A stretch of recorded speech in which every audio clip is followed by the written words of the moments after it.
लड़का बनी बहू। पूरे 28 साल का हो चुका था ऋषभ, लेकिन शादी करने को तैयार ही नहीं था। माँ बाप पूरी तरह से परेशान हो चुके थे। जब भी किसी लड़की का रिश्ता ऋषभ के लिए लेकर आते तो वो शादी करने से साफ मना कर देता, चाहे लड़की कितनी भी सुंदर, कितनी भी अच्छी क्यों ना हो। ऋषभ के माँ बाप को इसकी वजह समझ में नहीं आ रही थी। अरे ऋषभ बेटा, अच्छी खासी नौकरी लग गई है, दिखता भी इतना अच्छा है, आखिर बात क्या है, तुझे शादी क्यों नहीं करनी? देख, तू हमारा इकलौता बेटा है। अगर तू शादी नहीं करेगा तो कैसे काम चलेगा? लेकिन मैं शादी करना ही नहीं चाहता। मुझे कोई लड़की पसंद नहीं आती। अरे बेटा, अगर कोई लड़की तुझे पसंद हो तो उससे शादी कर ले, हमें कोई ऐतराज नहीं है। हाँ ऋषभ बेटा, अब देख, तेरी माँ से भी काम नहीं होता। घर में एक बहू आ जाएगी तो कम से कम घर का माहौल भी अच्छा होगा और तेरी माँ को मदद भी मिल जाएगी। लेकिन मम्मी पापा कहा ना, मुझे लड़कियां पसंद ही नहीं आती। अरे लड़कियां पसंद नहीं आती तो क्या लड़का पसंद आता है? वो तो वक्त आने पर ही पता चलेगा। ऋषभ की बात सुनकर उसके माँ और पापा का सर चकरा जाता है। कुछ दिनों के लिए ऋषभ अपने ऑफिस के काम से शहर से बाहर जाता है और जब लौट कर आता है तो सामने का नजारा देखकर उसके माँ पापा बेहोश होते होते रह जाते हैं। अरे ये क्या, ये तुम्हारे साथ कौन है? माँ, ये दीपक है, मेरी पत्नी। हम दोनों ने शादी कर ली है। दीपक तुम्हारी पत्नी कैसे हो सकता है? अरे दीपिका होती तो बात समझ में भी आती। ये तो लड़का है। तो क्या हुआ पापा, आजकल तो ये सब फैशन में है और मैंने आपको बताया था कि मुझे लड़कियां पसंद नहीं आती। अरे तो इसका मतलब ये थोड़ी है कि तुम दीपक को दीपिका बनाकर ले आओगे। मुझे बहू चाहिए, बहू के रूप में, ये आदमी नहीं। लेकिन मम्मी जी, मैं आपकी बेटे से बहुत प्यार करती हूँ, मेरा मतलब करता हूँ। अरे इसको तो करता हूँ करती हूँ का अंतर भी नहीं पता। लेकर जाए इसे वापस। अगर आपने इसे घर से बाहर निकाला पापा तो मैं भी इसे के साथ चला जाऊंगा। मैं ऋषभ के बिना जी नहीं सकती, मेरा मतलब जी नहीं सकता। हमारा जिंदगी भर का साथ है, प्लीज हमें अलग मत कीजिए मम्मी जी, पापा जी। हे भगवान, ये तूने क्या दिन दिखाया? मेरे बेटे को थोड़ी अकल दे दे, लड़के को बहू बनाकर घर में ले आया है। अब क्या होगा, हम दुनिया को क्या मुंह दिखाएंगे? माँ, बेकार में परेशान हो रही हो। दीपक आपके सारे काम करेगी और एक अच्छी बहू की तरह आपके साथ रहेगी, देखना। पहले तो खुद तो क्लियर कर ले कि यह कुछ करेगा या करेगी, बाद में हम सोचते हैं कि हम क्या करें। बहू के आने के बाद क्या करते हैं, मुंह दिखाई की रस्म, तो आप भी वही कर लीजिए। आप चाहे तो मैं पूरे मोहल्ले में न्योता दे आती हूँ। अरे रहने दे, तेरी वजह से बेइज्जती और ज्यादा होगी। आई बड़ी, अब मेरा मतलब है आया बड़ा न्योता देने वाला। अगले दिन सुबह के वक्त दीपक बड़ी नजाकत से चलता हुआ सबके लिए चाय बनाकर सुबह सुबह बालकनी में आ जाता है। प्रणाम मम्मी जी, प्रणाम पापा जी। ये देखिए, चाय बिल्कुल आपकी पसंद की है। मुझे ऋषभ ने सब कुछ बता दिया था कि आपको क्या क्या पसंद है। हे भगवान, ये सब क्या हो रहा है? ये क्या नौटंकी है? नौटंकी कहाँ है?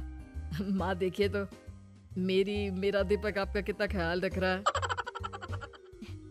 लाओ, अब जो भी है, जैसी भी है, चाय पियेंगे ही सही। थोड़ी देर के बाद, वैसे दीपक, चाय तो तुमने बहुत अच्छी बनाई है। चलो कुछ तो अच्छा हुआ। अगले दिन, अजी सुनते हैं, आज पैरों में बड़ा दर्द हो रहा है। लग रहा है घुटनों में फिर से कुछ न कुछ प्रॉब्लम हो रही है। डॉक्टर ने वो दवाई दी थी, उसकी मालिश करो ना अपने घुटनों पर, आराम मिल जाएगा। वो क्या है ना, खुद के हाथों से ठीक से मालिश नहीं हो पाती। अरे मम्मी जी, आपको परेशान होने की क्या जरूरत है, मैं हूँ ना। लाइए, मैं आपके पैरों पर मालिश कर देता हूँ, मेरा मतलब कर देती हूँ। अरे रहने दे, रहने दे। घर में बहू होती तो सेवा करती, यहाँ तो आदमी बहू बनकर बैठा हुआ है। मम्मी जी नाराज मत होइए, एक बार मुझे मौका तो दीजिए आपकी सेवा करने का। अच्छा ठीक है, ये ले दवाई लगा दे। दीपक बहुत अच्छे तरीके से घुटनों की मालिश करता है। थोड़ी देर के बाद इतना आराम मिल रहा है क्या बताऊं, ऐसा लग रहा है मेरे घुटनों में कभी तकलीफ थी ही नहीं। लगता है तुम्हारी लड़का बनी हुई बहू तुम्हें पसंद आने लगी है। ऐसा कुछ भी नहीं है, वो तो बस इतने अच्छे से मालिश की इसलिए मैंने इसकी तारीफ कर दी। मम्मी जी पापा जी आपस में लड़ाई नहीं करते। अच्छा आप ये बताइए शाम के खाने में क्या खाएंगे? पनीर दाल मखनी पुलाव कुछ भी स्पेशल बता दीजिए। अरे भाई ये सारी चीजें मुझे तो खाने में बहुत ही पसंद है। तुम क्या कोई औरत हो जो पनीर दाल मखनी बनाओगी? हाँ, अरे लड़का हो तो लड़के की तरह बिहेव किया करो ना। भले ही मैं लड़का हूँ तो क्या हुआ, अब तो मैं ऋषभ की पत्नी और आपके घर की बहू हूँ, तो मुझे उसी तरह से रहना पड़ेगा ना। अच्छा ठीक है, जो तुम्हें पसंद है बना लो। आदमी रसोई में खाना बनाते हुए कैसे लगते हैं जरा मैं भी तो देखूं। शाम को दीपक सबके लिए अच्छा सा खाना बनाकर डाइनिंग टेबल पर लगा देता है।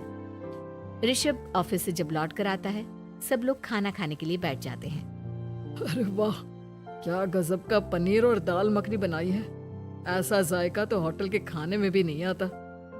दीपक कितना अच्छा खाना बनाती हो, मेरा मतलब बनाते हो। तुम्हारी इसी अदा की वजह से तो मुझे तुमसे प्यार हो गया। अरे बहुत हो गया, आदमी होकर आदमी से प्यार करते हो। अरे लेकिन कुछ भी कहो, जरा खाना खा कर तो देखो ऋषभ की माँ, मजा आ जाएगा। हाँ वैसे बात तो आपकी सही है, खाना तो वाकई में लाजवाब है। इतना स्वादिष्ट पनीर तो मैंने अपनी जिंदगी में नहीं खाया। कितना अच्छा होता अगर ये दीपिका होती। और फिर अगली सुबह कुछ ऐसा होता है जिसे देखकर ऋषभ के माँ और पापा ना केवल खुश होते हैं बल्कि हैरानी से उनकी आंखें फटी की फटी रह जाती हैं। उन्होंने जो नजारा अपनी आंखों के सामने देखा उसे देखकर उन्हें अपने आप पर भरोसा नहीं हुआ। सुबह का वक्त था, सब लोग बालकनी में बैठकर सुबह की चाय का इंतजार कर रहे थे। तभी रसोई में से एक बहुत ही खूबसूरत लड़की जिसके लंबे लंबे बाल थे और जिसने साड़ी पहनी हुई थी, हाथ में चाय की ट्रे लेकर वहां आती है। अरे ये कौन है? रातों रात हमारा लड़की बहू बन गया क्या? मुझे लगता है कोई सपना देख रहा है। इतनी सुंदर बहू तो हमने सपने में भी नहीं देखी। देखा माँ, जादू हो गया जादू। अरे लेकिन ये है कौन?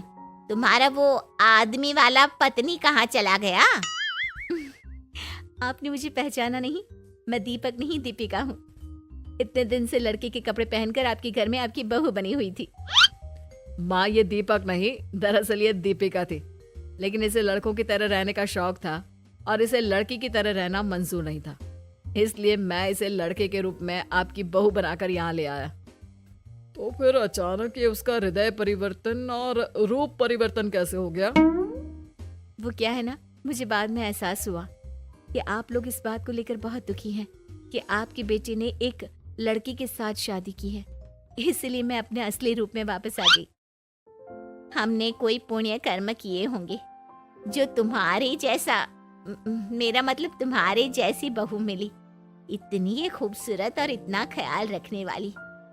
भला हो भगवान का कि हमें लड़की बहू मिली है, लड़का बहू नहीं।